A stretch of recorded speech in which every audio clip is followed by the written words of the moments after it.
Revelation 3168. From the 23rd of June 1944.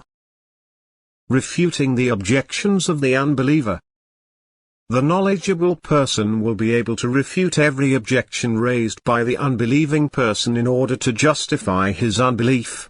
For once he has received the right knowledge, the divine wisdom, he will be able to invalidate every wrong opinion, because every doubt has been resolved and every question answered for himself, and thus he can counter the unbeliever's objections with his own knowledge.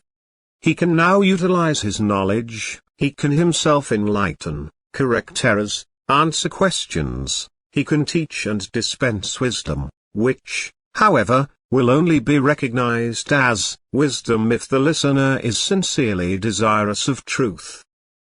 For in order to win an unbeliever to faith, the teacher must be able to dispel all doubts in him, he must bring divine truth to him in such a way that even the rational person cannot close his mind to it if he seriously reflects on what he has heard.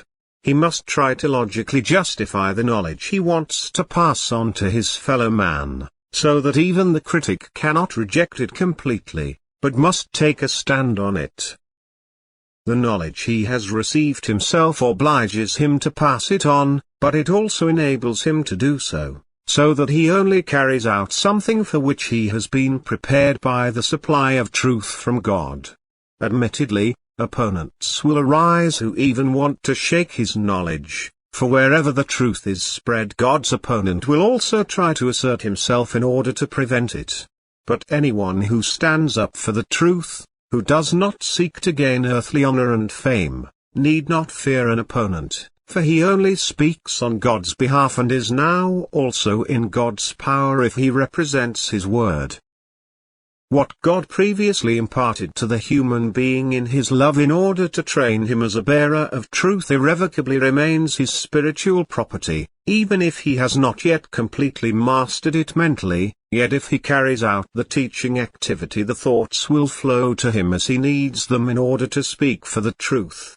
And his words will also be convincing, if the partner has also sought a discussion for the sake of pure truth.